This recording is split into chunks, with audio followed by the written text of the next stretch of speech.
برای بچه‌های زنگیر گوش که مرا اجورا مصلحت میتم ترا خواهی بای بچه شدن با من روسیه برا.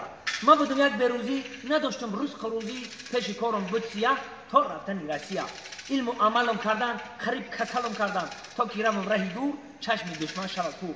ایشده استوریا زندگی در روسیه راست و دروغ گفتم دلی روس یافتم. آه آیلکم $500 سه پیپل در تگی سر خانه‌مان تلفن کردم ساز کنه خانه بودار خانه بودار کگ نده عروس یافتم سربنده نصیب باشم خرم یک تا ماشینی لده. ای کوچه ها جمع شدم در یک سال آدم شدم اجوری کاری سخته خود رنگی وندم شدم.